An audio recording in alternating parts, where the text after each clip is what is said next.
Je pense qu'un des plus grands fléaux de ma vie, c'est mon ambition. C'est mon moteur, mais c'est mon détracteur aussi. C'est tellement limitant. Je pense que les personnes voient ça comme un goal d'être ambitieux, ils voient ça comme un goal de voir loin, ils voient ça comme un goal d'être rempli d'idées, rempli d'ambition en fait. C'est un goal, c'est vrai, je dirais pas le contraire. Mais il y a énormément de mauvais côtés quand on n'est pas capable de savoir gérer ses ambitions. Je pense que à mon âge, donc à 21 ans, j'en attends trop de moi-même. Je pense que c'est ça le plus grand souci de ma vie. Et j'ai perpétuellement l'impression de ne pas faire assez. Même si je fais tout, même si je fais des choses pour lesquelles on me félicite tout le temps, même si j'ai des capacités qu'on pointe du doigt tout le temps, pour moi, c'est jamais assez.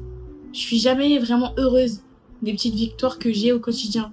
Parce que je vois tellement grand que pour moi, il y a que la grande victoire qui méritera d'être félicitée. Genre, pour l'instant, tout ce que j'accomplis, pour moi, c'est minime.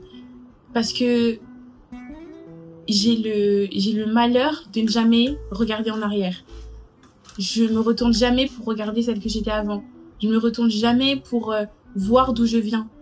Et parce que je ne fais pas ça, je suis incapable d'apprécier ce que je suis aujourd'hui et là où je suis aujourd'hui. J'estime qu'aujourd'hui, là où je suis, c'est pas suffisant. J'estime que là où je suis aujourd'hui, c'est nul. J'estime que là où je suis aujourd'hui, c'est même dévalorisant. Et je me dis, il y a un an, t'étais pas là, mais t'étais bien. Genre, il y a un an, t'étais pas là, mais t'avais ci, t'avais ça. Ok, j'avais ci et j'avais ça, mais il y a un an, j'étais pas capable de faire tout ce que je peux faire aujourd'hui. Il y a un an, j'avais pas traversé tout ce que j'ai traversé aujourd'hui et j'avais pas les épaules pour subir tout ce que j'ai subi aujourd'hui. J'avais pas les épaules pour surmonter tout ce que j'ai surmonté aujourd'hui. Donc, c'est deux mondes différents, c'est deux réalités différentes, mais je les compare perpétuellement alors que je devrais pas.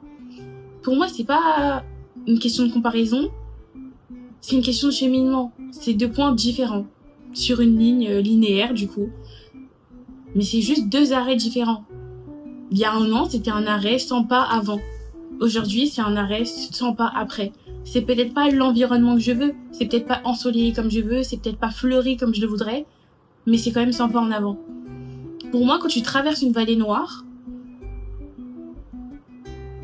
tu n'es pas censé réprimander le monde de te faire passer par là. Parce que certes, l'endroit est moche, l'endroit est quand même plus loin que là où t'étais 100 pas avant. Et ça, c'est quelque chose que je suis pas capable de louer. Les pas que j'ai fait en avant. C'est une chose que j'ai du mal à faire. Quand tu parles avec moi aujourd'hui, c'est ouais, mais vas-y, y a tel projet, j'ai avancé comme ça, mais vas-y. Genre, j'aurais bien aimé en être là. J'aurais bien aimé faire ça. J'aurais bien aimé avoir déjà accompli ça. Ma chérie, si t'avais accompli ça, tu serais en train de te plaindre de pas avoir fait ci. Donc en fait, à un moment donné, faut être humble. Il faut remercier le ciel de ce qu'on a aujourd'hui. Parce que ce que j'ai fait aujourd'hui, j'aurais été incapable de le faire 100 pas avant et 365 jours en arrière. Impossible. J'aurais même pas eu l'idée, j'aurais même pas eu le flair de me dire peut-être que ça c'est une bonne chose. Et je vous parle comme ça, mais dans ma tête je suis toujours en train de me dévaloriser parce que pour moi c'est de la dévalorisation. De se dire ouais j'ai tel projet, mais là j'en suis qu'à là, c'est nul. Pour moi c'est se dévaloriser. Pour moi c'est se cracher dessus. Parce que si t'as des projets grands comme le monde, mais que tu te plains d'en être qu'au niveau de, je sais pas, au niveau de Jupiter, parce que Jupiter, je pense, c'est plus petit que la Terre. Tu peux pas te plaindre comme ça. En fait, pour moi, c'est vraiment se cracher dessus, en fait. Maintenant que je suis en train de vous parler, maintenant que je suis en train d'en parler, en fait, je me rends compte que je me pisse dessus. Constamment. C'est une dinguerie.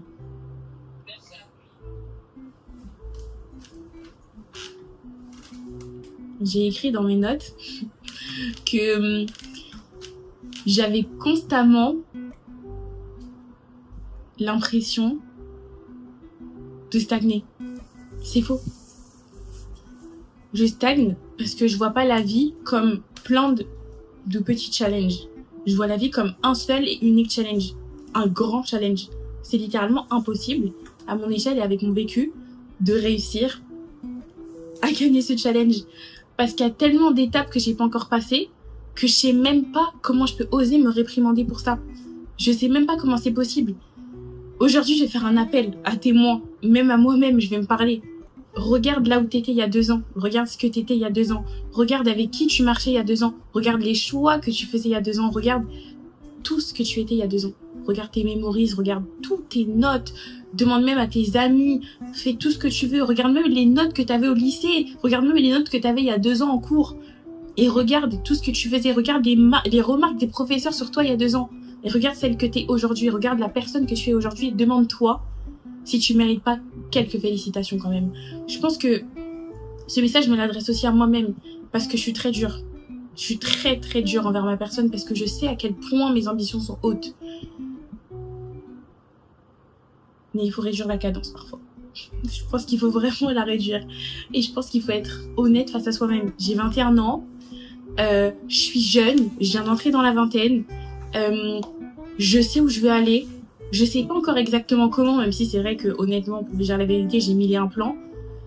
Mais c'est petit à petit, c'est un pas devant l'autre. On nous a jamais appris à marcher en sautant. C'est un pas après l'autre. C'est pas 2 pieds comme ça qui sautent, comme ça. Non, c'est un pas après l'autre. C'est comme ça qu'on nous a appris à marcher. Et c'est comme ça qu'on doit marcher. Pour arriver où tu dois aller, tu dois prendre le train, le tram, marcher, passer le permis, trouver une voiture, prendre la voiture, rouler jusqu'à l'endroit. Il y a 1001 étapes. Avant d'arriver à passer le permis, t'as pris le train, t'as pris le Vélib, t'as pris le tram, t'as tout pris, t'as pris le bus avant de passer ce permis pour pouvoir rouler. Donc là, c'est pareil, la vie, c'est la même chose.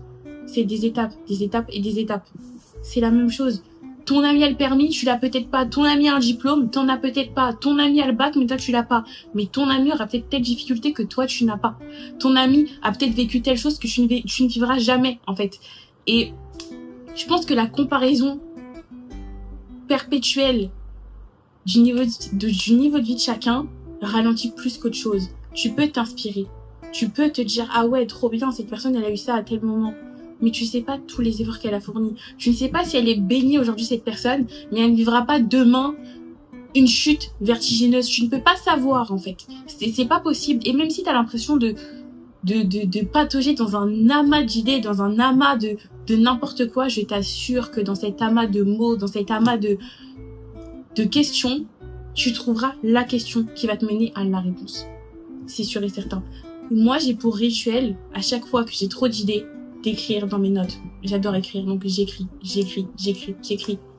Un texte que j'ai écrit le 25 juin 2025, rempli de questions. Et je vous assure qu'aujourd'hui, je le relis avec toutes les réponses. Avec toutes les réponses. Un texte rempli de questions. Il n'y avait que des questions. Je vous le jure. Si je pouvais vous le lire, je vous le lirais. Mais c'est contre-productif. Il n'y avait que des questions dans ce texte. Aujourd'hui, j'ai absolument toutes les réponses. Parce que j'ai travaillé sur moi. Parce que j'ai trouvé la question qui m'a mené à trouver la première réponse qui a mené à toutes les autres. Mais c'est une question de temps. C'est une question de temps. N'essayez pas d'aller plus vite que la musique. N'essaye pas d'aller plus vite que le temps. Parce que tu vas lire l'heure en chinois sinon. Tu vas lire l'heure en chinois. Moi, j'ai lu l'heure en chinois et en mandarin. Et je vous assure que c'est dur. Je vous assure que c'est dur. Vraiment. Et dans tout ce chemin-là, hein, tu peux être entouré, tu peux être épaulé. Mais c'est toi et toi. Et c'est personne d'autre. C'est toi et toi. C'est toi qui va mettre les pieds devant. C'est toi qui va mettre les actions en place. C'est toi qui va construire le château de sable. Et peut-être qu'à côté de toi, tu auras tes amis pour t'encourager. Peut-être qu'à côté de toi, tu auras ta mère, ton père, ta sœur, ton cousin. Peu importe. Pour te dire, oui, vas-y, c'est bien. Mais personne ne va faire ça à ta place. Personne.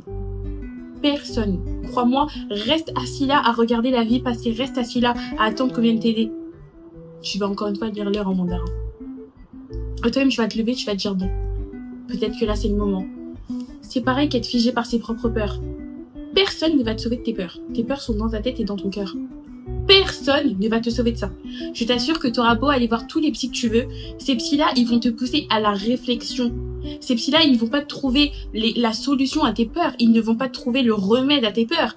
Ils vont te donner les outils pour ne plus être effrayé par tout ça. Mais c'est pas eux qui vont rentrer en toi pour t'exempter de ces peurs-là. C'est pas possible. Tout ça, c'est toi et toi. Tu peux être, par exemple, quelqu'un de croyant et te dire que oui, tu as Dieu à tes côtés et que Dieu, par conséquent, va t'aider sur ce chemin-là. Dieu va te laver de tes péchés. Dieu va vraiment te consoler, Dieu peut résoudre toutes ces peurs-là, car Dieu prononce 365 fois dans la Bible, ne crains rien, n'aie pas peur. Toutes ces choses-là, il te demande de ne pas avoir peur. Il va t'aider sur le chemin qui mène à la fin de ces peurs. Mais c'est aussi une grande part de travail de ta part. Même avec Dieu, c'est pas du 50-50 parce que la grâce fait que on peut pas dire que c'est du 50-50. Mais il y a une part d'effort de ta part, il y a une part de sacrifice que tu dois faire. Il y a une part de travail que tu dois accepter de faire. Et ça, personne ne le fera pour toi. Et Dieu n'acceptera pas que ce soit ta meilleure amie qui fasse ce travail pour toi. Dieu n'acceptera pas que ce soit ta mère qui vienne faire le travail pour toi. C'est toi qui dois le faire. Parce que c'est toi qui dois forger tes épaules et pas ta voisine. Donc bon. Je pense que...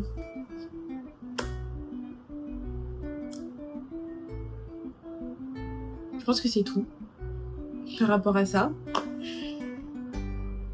Je sais même plus de quoi je parlais de base. J'ai oublié. Mais c'est un journal, de toute façon, on s'en fout.